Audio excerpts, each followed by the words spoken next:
Hello, ladies and gentlemen, how y'all doing? This is Connorwork. And I'm Rangru, hello. And folks, we're going back to the map of Shchedrin. Haven't been here in a while, but Rang, who are we seeing here? Left hand side in blue, we have Vasily Chapayev playing as 14th Infantrie with balanced income. And on the right hand side, we have Ludojad playing as 1st Polish Infantry Division with a flatline income. You know, obviously we see an airstats opening over here from the German player. From the Polish side of things, it kind of feels like just a modified Soviet opening, just generally. Yeah, we got the Jeeps with the flames, we got Jeeps with machine guns, not much in terms of armor, very standard Soviet infantry opening. But that's what, Polish infantry is a very standard Soviet infantry deck, with a lot of infantry and a lot of cheap tanks. I'm actually surprised to see the 14th is not really investing as much into the southern town. Yeah, maybe he realizes he's not going to have as good of a chance down here. I find it quite funny up north we have the battle of infantry support guns here at long range. Yes. It happens every time on this map. Both players always bring up, infantry support guns along his tail, AT guns, and keep them out in the open. But Vasily is going to be punishing that hard. And same thing with Ludo. Both of them getting bombers to bomb the everlasting Jesus out of the other. Well, and that's what you want to have. You want to have God on your side, I suppose. So, I mean... Exactly. 500 kilograms coming down on his IG-18. And there's actually, I'm not sure you can see down there, there's actually early remnants of both a captured Zis, I want to say, as well as another IG-18. So, despite the fact that the Soviets have taken losses, they come out ahead. Yeah, they're still doing pretty good, 14-10. The main big thing for Ludo here is actually pushing along the center of the map, getting a foothold onto the other, like two hills.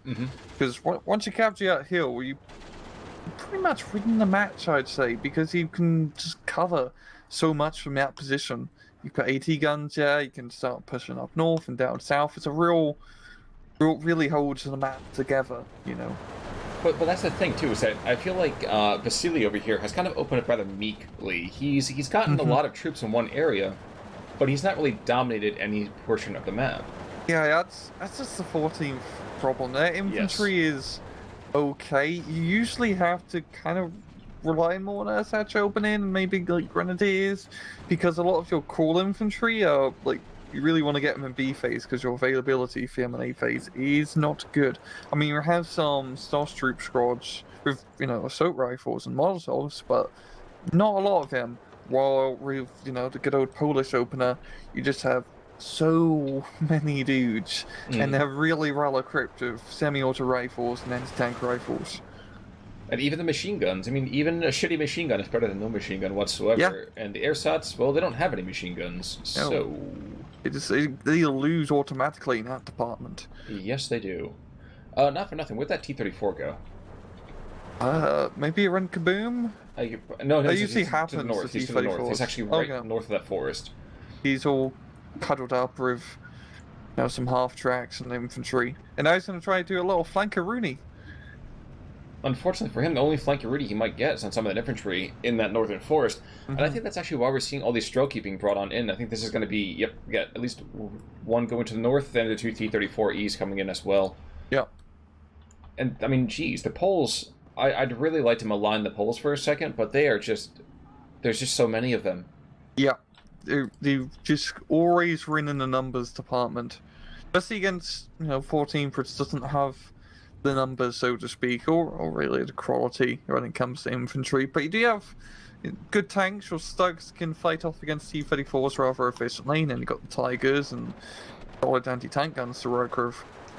That's true, but right now you actually have to get to that phase B to pick them up with any kind of real numbers. And we're seeing right now that middle hill that you were talking about, the Soviets coming out of one bush and trying to go into another one, even as the stroke to the north goes down, leaving really just that looks up against what is going to amount to 2 or 3 T-34s by itself. And Luke's trying to chase down, gonna be suffering some pretty heavy 50 cal fire. I'd be quite surprised if the 50 cals do actually kill him. I mean, turret is stuck, and that's a PTRD. Oh, never mind. And the 50 cal is quite deadly, don't get me wrong, but that's the PTRD right there. That was the sniper shot, yeah. Or maybe the OPRD, if you want to call it that. But this forest is slowly getting reduced, and even with this ME-410 coming on in to drop that one lone bomb, that's not going to be enough to retard the entire assault. Nope. Heck, suppresses a few of them, but Ersatz can only do so much. That's exactly it. And we have a couple squads of infantry being brought on in. Yes, we have a couple squads of ersatz trooping, woo, to come pick up a couple of territories to the north. But down to the south as well, too. I mean, geez.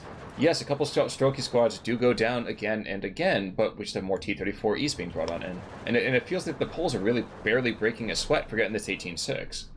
Yeah, he's just pushing really hard. It's just a lot of empty areas of the map, really, that Ludo is exploiting. He just has, just has the numbers. I mean, up north, the Germans are in their little pocket, yeah, and all it really takes is maybe some artillery or a bombing run, and all those guys will be, well, buggered. Even the ersatz troop are not going to be able to get to the front. I wonder if it even's going to take that. Hillside does go over to the Soviets in the meantime. That central position is going to go. And yeah, I think it's just a matter of time. I feel like what needs to happen is like Grenadier Führer needs to go down. That's the real time-dependent characteristic here. Yeah, because that's keeping the pocket together. What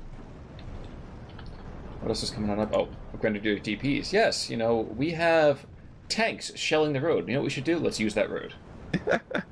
He's bringing up a Tiger, to be fair, and that can easily kill some T-34s, but... Oh, no doubt. But the rate of killing is just not going to be pound per pound what you need. Yeah. And even if he just bombs it, to just kind of keep it out of the fray for the time being. Yep, that's a T-34 down. There's still 2 more there, and 2 half-tracks, and all infantry in the woods. It's 15-9 still. It's not really looking too cheery already. No, it is not. That northern road is just, T-34's in a really good position, like you said, to just pick off stuff as they, reinforcements come in. Tiger, however, is going to be forcing those T-34s back, giving Vasily a little bit of time to try to take some territory, but losing that center position it's going to be an uphill battle to take that back. No pun intended. No pun intended. Meanwhile, we have a Strelki squad kind of going mano y doso between the Grenadier DP and an ersatz troop, and it's a supporting fire from these T-34s. There's also a bombing run that's going to look for the ersatz troop, oddly enough. I suppose it makes sense. You're going to take that out, take that flag, and just make that pain just a little bit more keenly felt. And there we go. We do have a fighter coming in, trying to chase down the IL-2. Only a J-88, so... I mean, that's just reasonable amount of firepower to kill it, but good luck turning. Good luck. Exactly, and I think should we do a Soviet fighter coming in as well? Yep, we have a Yak coming in, so even with the funky deflection ranges and everything, we have the turret actually going the other direction too, so... Yeah. Bizarrely enough, this might be the most even fight we've seen in the wild in the air. That's just because nobody can fire on everybody else. I know.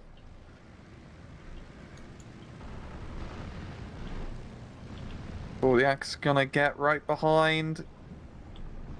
Landing gear, we don't need that, we can crash.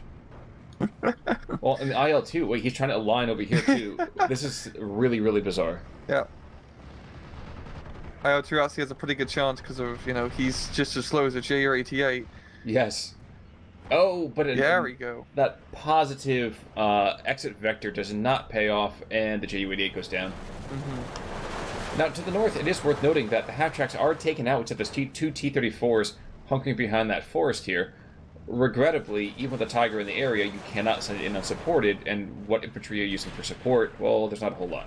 Yeah.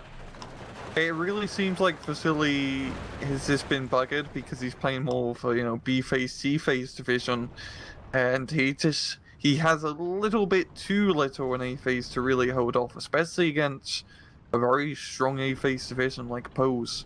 Just want to make a quick call. Go down to the south. You are going to see a AT grenade. There goes the Shchedrin. Yep. Kaboom. Interesting. A late A flak Vierling. So the Yak is probably going to go down here. The guy he's already shown a lot of smoke, and your mother says if you smoke, well, your life expectancy goes down quite a bit.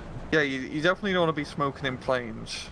Yeah, exactly. That's why they have the little sign to say, like, no, por favor no musar or something like fubar. Because otherwise things will become fubar. And what am I meant to do with my royalty-free cigarette show? I mean, that's why they have them at the airport when you go past the terminal, so you can smoke on the plane, right? That's exactly it. You're absolutely right. I mean, why else would you call them Lucky Strikes? Yeah, I've seen movies in the 60s, that's what they all did. True, and let's not even get into the love scenes afterwards. Southern Town, in the meantime, property values are in the red. Very much in the red, and I don't know if a little bit of injection of life is going to come anything back the direction. No, it's 24. Yikes. Yikes, indeed. It'd have to be quite funny if Ludo could get all the flags on the map. I think we've seen that once.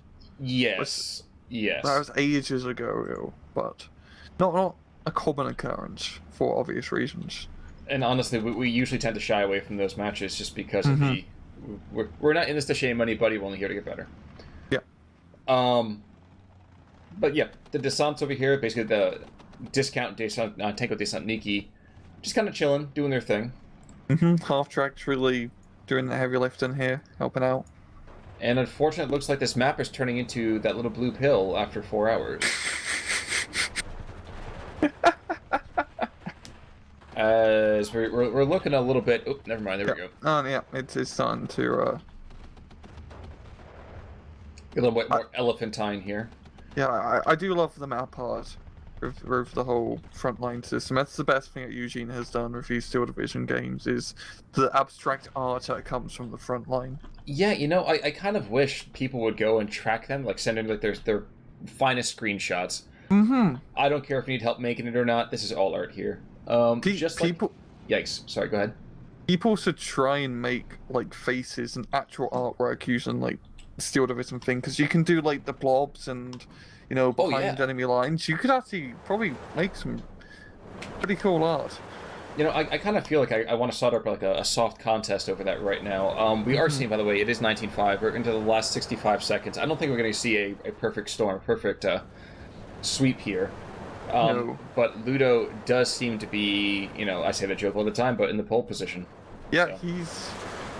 Poles are a very good division when handled correctly, and just a flood of cheap infantry mixed in with, you know, a little bit of air power and cheap support works really well. Also, to be fair for Vasily, 14th it's a terrible division. It's a B tier division, but really it feels more C tier just because it's an infantry division, but the infantry is really bad. It's not good at all, and you don't get too much of it. I mean, you got some STG troops, but really just relying on grenadiers, and regular grenadiers are pretty bleh. Well, and that's the unfortunate thing, is that infantry divisions are viable in the Western theater, not in the Eastern. At least not these maps. I mean... Yikes! So much open ground. Yeah. Takes you so long to get there. This is not an easy thing to take. Kind of take up. Like, the nice thing of the Soviet infantry divisions, like Poles, is you actually got a few half tracks with the tank Destiniki troops and, you know, cheap tanks. So you can actually do a lot bit of, you know, fast mechanized warfare and capture a point. True, and honestly, Katie is exactly what we expect here for the most part, just because of those really, really expensive vehicles comparatively, going and down over here for Vasily. Yeah. And just the infantry game, which is, I mean, the force was not strong with him today. No, it was not. And yeah, I mean, 14th can work when you get into B and C phase, but it can be tough to get you, as we can see in previous replays with 14th. Usually you lose so hard in A phase, even if they do get the B and C phase and hold out, they just don't have the momentum to push back. I feel like they're much more 2v2 kind of division. You can't win 1v1 very effectively, but they can be that kind of stopgap, I'm going to throw bodies in the line kind of division that you need in a team game. Yeah. I do wish maybe we saw a little bit more Luke's play in the towns. Also true. Because that helps, like, just autocannons in general, and mortars help you win town fights. True. Actually, very little artillery outside of the initial IG-18s. But in any case, now I'm actually kind of excited for this whole kind of crazy map things you can make in SD2. Honestly, if people start posting, you know, pictures to us, I don't know. I kind of want to start a contest for that, but we'll see how that works out. That'd actually be pretty cool. But folks, While you are already musing about what kind of crazy creations you can make on maps, if you want to go for some classic art, by the way, go for it. I think Frank and I are going to call it quits from this particular replay and see you guys all in a little bit. I guess until next time, I'm Con Ulrich. I'm Mangru. Take it easy.